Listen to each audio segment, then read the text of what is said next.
My name is Clara Matthews. I'm 31. There's a peculiar architecture to the life you think is steady, routines that become furniture, a rhythm of groceries and meetings, and the small rituals that quietly define you. For me, that architecture was a bank account.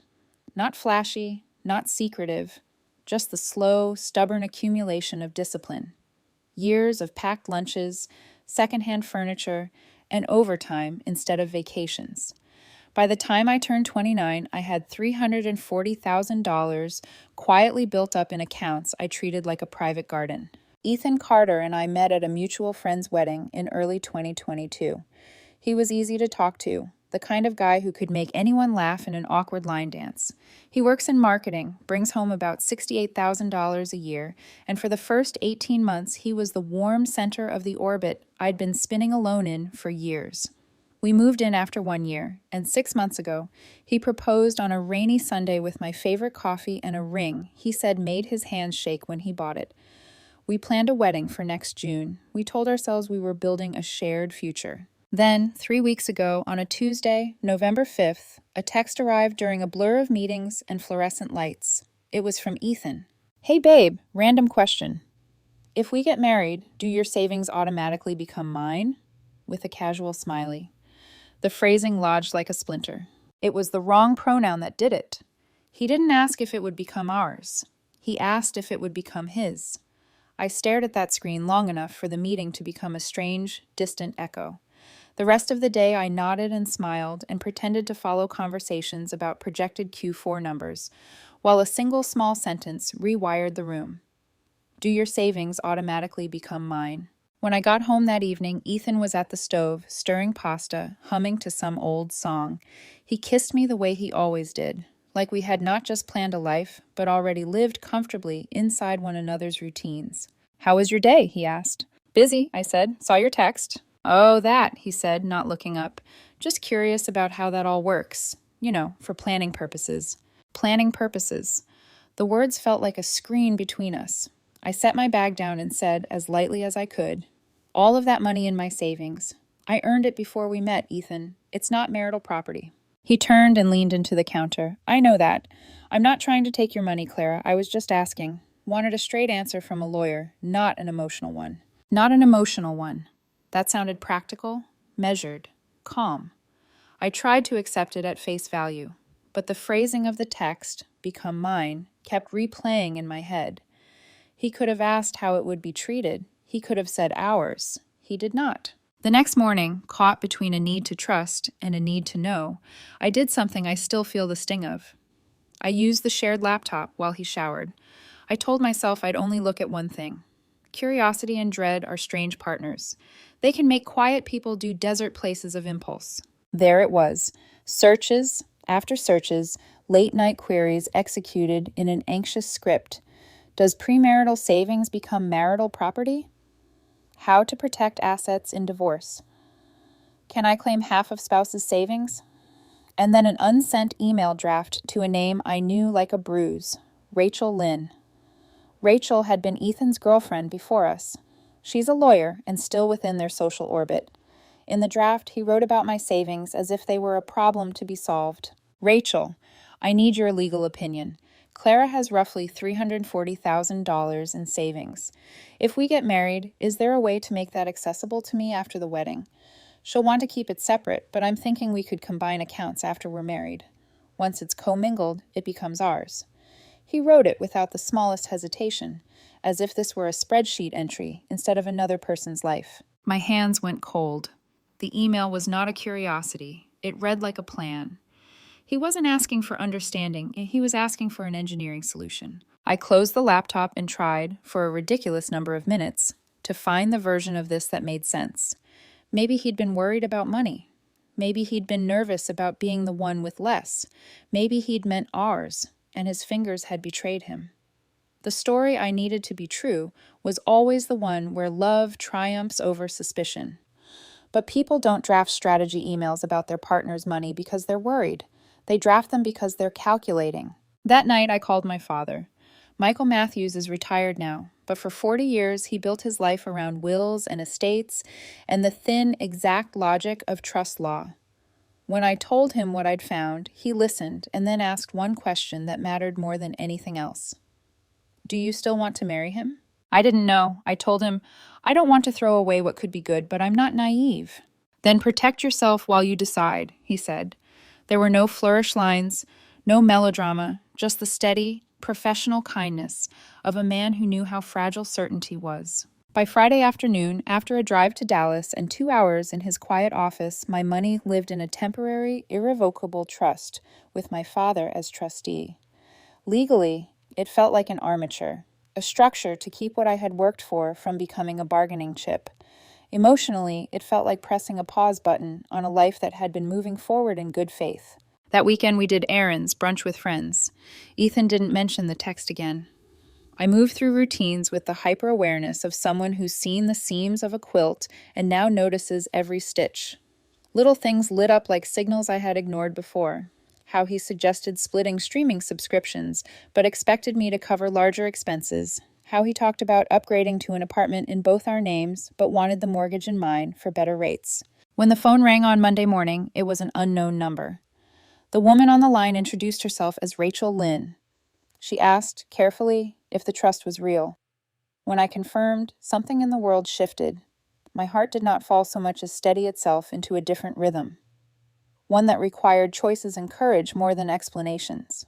I'd protected the account. I'd gained time. But protection is not the same as trust, and for the first time since we'd said yes to each other, I felt the room between Ethan and me widening into a space I didn't know how to cross. There's a strange calm that comes after shock, the kind that lets you function while your heart is still sorting through debris. That was me the next morning, making coffee, folding laundry, smiling when Ethan kissed my temple before heading to the gym. But the smile felt borrowed. When the door closed, I sat at the dining table, laptop open, the cursor blinking like a pulse. The same laptop I'd closed too quickly the day before. I knew what I was about to do wasn't right. My father used to say, if you're looking for evidence, you've already lost trust. But curiosity and fear don't care much for ethics. I clicked sent. Then, drafts. My breath caught. The email I'd glimpsed yesterday, the one to Rachel Lynn, was still there, only now it had more. Oh my. Rachel, appreciate your help. Clara's not secretive, but she's careful with money. I just want to know what's fair. If we're married, shouldn't her savings count as shared assets? She's got so much saved, and I feel like I'm starting from behind. She says she doesn't care, but what happens if we split one day? Do I get nothing? I know that sounds bad, but I'm just trying to understand. There it was, a plea disguised as fairness. The problem wasn't the question. It was who he asked and why he didn't ask me. Below the draft sat search history that turned my stomach cold. How to make premarital savings joint property. Can trust funds be challenged after marriage? Texas community property loopholes. Each query was a small betrayal, clinical and deliberate. He hadn't tripped over the question once. He'd researched it, refined it, rehearsed it. I shut the laptop and sat very still. The apartment around me, the one we'd chosen together, felt like it had been rearranged overnight. Every framed photo, every shared mug, every inside joke looked suddenly staged. How many of our moments had been real, and how many had been built on calculation? When Ethan came home that evening, I was already showered and dressed like I had somewhere to be. Hey, babe, he said, easy and warm, like nothing was broken. You okay? You've been quiet. I'm fine, I lied, just tired. He smiled. We'll rest after this quarter's done. Promise. The words hit like a warning. Everything was a quarter, a goal, an achievement. Even love had KPIs. That night, after he fell asleep, I lay awake beside him and stared at the ceiling. The ceiling fan spun its lazy circles, and I thought about how safety sometimes means acting before you have permission to. The next morning, I called my father. He picked up on the second ring. Clara? Dad, I need your help with something. Legal help. His voice sharpened, the lawyer in him taking over. What happened? I told him. The text, the email, the searches. When I finished, there was only silence on the line. Then he said, Tell me the amount again. $340,000. You've done well, he said softly. Too well to let emotion put it at risk. We met that afternoon in his office in Dallas.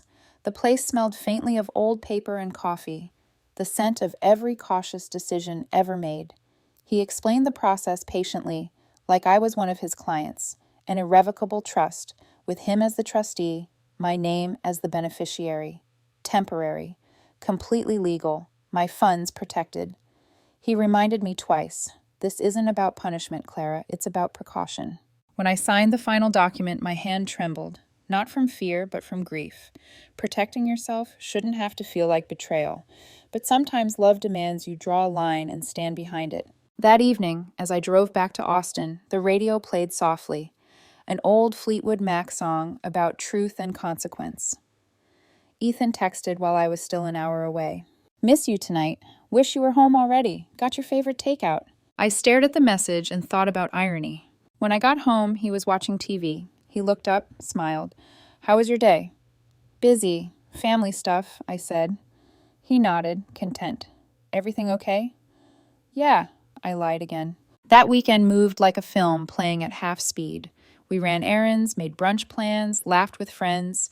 He wrapped his arm around me at a cafe and told someone we were almost 6 months away from forever. Everyone smiled, toasted to love, and all I could think was how strange it felt to protect something so fiercely while pretending nothing had changed. But it had. I could feel it in the quiet spaces between us, the ones where trust used to live. When Monday came, I thought I was ready to start forgetting. Then the phone rang. Is this Clara Matthews? Yes. Who's calling? My name is Rachel Lynn. I'm an attorney and a friend of Ethan's. Her voice was measured, polite, but beneath it, I could hear the tremor of something about to break. She continued, I've been reviewing some financial matters for Ethan, and I noticed a recent change, something about an irrevocable trust in your name. I swallowed, staring out the window. That's correct. Silence, then a careful, almost pitying tone. Clara, was Ethan aware you were doing that? I smiled, though my chest hurt. No, I said quietly. Should he have been? Rachel hesitated. I see, she said finally. Well, this changes things. She hung up before I could ask what that meant. A moment later, my phone buzzed again. Ethan. He called 3 times before I answered. When I finally did, his voice was trembling, angry, panicked, unfamiliar. What did you do, Clara? And just like that, everything we'd built, the dinners, the laughter, the shared plans, started to come undone. Clara, what did you do? His voice wasn't shouting. That almost made it worse. It was the kind of voice people use when they're trying very hard not to lose control. I didn't answer. I could hear him breathing on the other end, shallow and fast. Then the sound of him pacing, the soft scrape of shoes against the hardwood floor. Finally, I said, I did what I had to. What does that even mean? He snapped. Rachel just called me. She said you moved your money into some trust fund without telling me. It's not our money, I said, keeping my tone even. He went silent for a long time. When he finally spoke, his voice had dropped, quieter, sharper. So that's how it is. You don't trust me. That's not fair, I said. You're the one who what? He cut in. Who asked a friend for advice? Who wanted to understand how marriage works legally? Clara, I wasn't trying to take anything from you. I was trying to make sure we're equals. The word hung there, equals. For a moment, I almost believed him. The way he said it, with that hint of hurt. But then the images flashed again. The emails, the searches, the quiet scheming. Equals don't go behind each other's backs, I said. You could have asked me. He laughed once, a dry, disbelieving sound. Asked you? You would have freaked out. You always do when it's about money. That hit harder than I expected. I said nothing. He sighed. You know what? Forget it. I'll come by tonight. We'll talk like adults. Ethan, don't... But the line had already gone dead. He showed up 2 hours later. The knock wasn't tentative. It was the kind of knock that says, I live here too, even if that wasn't technically true yet. He came in without waiting for me to invite him. His jaw was tight, his eyes tired. He looked like a man cornered, but still performing calmness. Clara, he said, this isn't what it looks like. I crossed my arms. Then tell me what it is. He rubbed his face, sighed. I've been stressed. Work slow. My savings are not where I wanted them to be. And yeah, it freaks me out sometimes, thinking you're way ahead and I'm just trying to catch up. That doesn't explain why you talked to Rachel about my finances, I said. He hesitated. She's not just anyone. She's my friend. I thought she could help you figure out how to make my money yours? He winced. That's not what I meant. Then what did you mean? I asked quietly. He opened his mouth, then closed it again. And that silence, that hesitation, told me more than any explanation ever could. When he finally spoke, it was softer.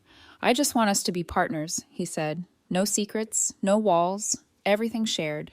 The irony almost made me laugh. Partners, I repeated. So tell me, Ethan, did you plan to share your little research about community property with me? His face twitched. You looked through my laptop? I did. He stepped closer, his expression changing. Not angry, not yet, but defensive. You had no right. And you had no right to plan how to claim my savings, I shot back. He stopped moving. For a heartbeat, neither of us spoke. The space between us filled with everything we weren't saying. The months of pretending, the small omissions, the way affection had slowly become strategy. Then he said it, the thing that finally broke whatever was left. You think I'm some kind of thief. I didn't answer, because maybe, in some quiet way, I did. He nodded, almost to himself. Good to know how you really see me. He turned to leave, then paused by the door. You can keep your trust, Clara, but don't expect me to stay in one. The door closed behind him. And just like that, the apartment went still. I stood there for a long time, staring at the empty space where he'd been. It's strange. The moment someone leaves, the air changes. The silence doesn't feel clean, it feels bruised. For the next few days, he didn't call, didn't text. I tried to work, to read, to sleep, but everything I touched still smelled like him. Then, one evening, I received an email. No subject line, no greeting. Just a single line. You'll regret making me feel small. No signature, but I didn't need one. That night, I went to my father's again. I showed him the message. He read it, then looked up at me. Do you feel unsafe? I don't know, I said honestly. He's not violent, just angry. Dad nodded slowly. Anger can turn. We'll document everything. He took the phone, forwarded the email to himself, and started a file. Watching him move so calmly through it made me feel both comforted and hollow. Like I was being protected from a man I still missed. Before I left, Dad said, You did the right thing. I wanted to believe him. But as I drove home, I kept replaying Ethan's last words in my head. You'll regret making me feel small. And the truth was, I already did. Because beneath all the anger, all the betrayal, there was something worse. The realization that maybe I'd never really known the man I was about to marry. That weekend, a package arrived. No return address. Inside, a single envelope and a USB drive. On the envelope, my name, written in Ethan's handwriting. And beneath it, in small letters, Before you decide who I am, listen first. The envelope sat on my kitchen counter all night, untouched. By morning, I could no longer pretend it wasn't there. Inside was the USB, small, unassuming, heavy with implication. My hand shook as I plugged it into my laptop. A single video file appeared. I hesitated. Then I clicked. It was Ethan, sitting at his kitchen table, looking smaller than he ever had in real life. The hum of a ceiling fan filled the background. He began speaking, slowly, carefully. Clara, if you're watching this, it means I screwed up. I didn't mean to hurt you. I didn't mean to make your savings into a wedge between us. I panicked. I felt behind. I've never had what you have. I thought maybe I could level the field. I was wrong. He swallowed, paused. His hands fidgeted with a mug. I love you. I don't love your money. I don't even know if I can explain why I did what I did. I thought asking Rachel was safe. I thought she could tell me the truth without me lying to you. But in trying to protect myself, I betrayed you.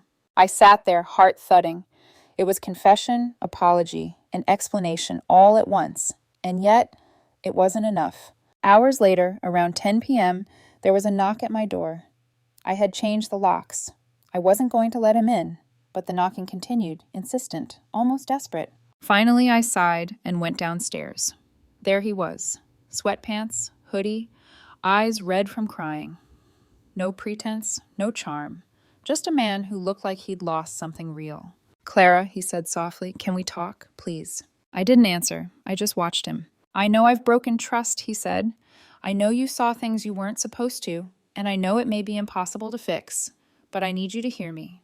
I need you to know I wasn't trying to own me, I interrupted. My voice was sharper than I intended.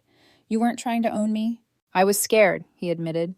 Scared of being behind, of being less, of never measuring up. I thought I was protecting our future. I realize now I was only protecting my ego. His words didn't make the hurt disappear, but they painted a face onto the betrayal, a man's fear, not just his greed. We walked up to the lobby, stood beneath the dim light. "You really thought going through my laptop was justified?" he asked. "Yes," I said quietly, "because I needed to know if you were calculating love in spreadsheets." He looked down. "I am so sorry." "Sorry isn't enough," I whispered. "Not for this." He nodded, took a deep breath. "I'll sign a prenup. Anything. Just tell me you'll hear me, please." "I don't know if I can trust you yet," I said. "And I don't know if I want to. I need space. I need clarity. I can't pretend that didn't happen." The tears ran down his face. And in that moment, I felt the weight of every year of compromise, every quiet expectation, every little lie we'd told ourselves about how love works. I love you," he said, "and I want a chance to prove it." "I'm not sure that's enough," I replied. We stood in silence, letting the air fill with the things we hadn't said in months. I handed him a box, his things, already packed. His jacket, his sneakers, his favorite mug. "Can I at least take this?" he asked. "Everything else stays," I said. "The rest is yours." He looked at me like I was a stranger, and maybe in some way I was. "I'm protecting myself," I said, "just like you tried to do." He left without another word. The door closed behind him. I returned to my apartment, sat on the couch, and stared at the ring on my finger. It gleamed, heavy and cold in the dim light. For the first time, it felt like it belonged to someone else entirely. Outside, the city moved on. The world kept spinning. But in my apartment, the silence was absolute. And I realized that love doesn't always arrive in moments of tenderness. Sometimes it comes in pauses, in questions, in the quiet assertion of boundaries that save you from yourself and from the ones you trust most. I placed the USB in a drawer. I didn't know if I would ever play it again, but I knew I wouldn't delete it, because someday it would remind me. Protection isn't the opposite of love. Sometimes it's the only way love survives. Weeks passed. The apartment felt emptier than I expected, even though I'd known it would. Ethan hadn't called. He hadn't tried to stop me. And for the first time in months, I could breathe without that constant knot in my chest. The trust remained in place for a little longer, my safeguard, my quiet armature against impulsive regret. My father checked in every few days, offering reassurance and legal advice. His presence was a calm anchor in the emotional storm. Life outside my apartment continued normally, if cautiously. I met friends for brunch. I went for walks in the park. I laughed at jokes. But I moved differently now, slower, more deliberate, as if each choice carried a weight it hadn't before. I began reflecting on the months with Ethan, the little signals I had ignored, how he often suggested splitting minor expenses while assuming I'd cover larger ones, how he hinted at upgrading apartments for both our names, but expected the mortgage to be in mine, how, in hindsight, some of his questions weren't curiosity, they were calculation. I realized gratitude and caution could coexist. I wasn't bitter, I was wiser. Then, one evening, an email arrived.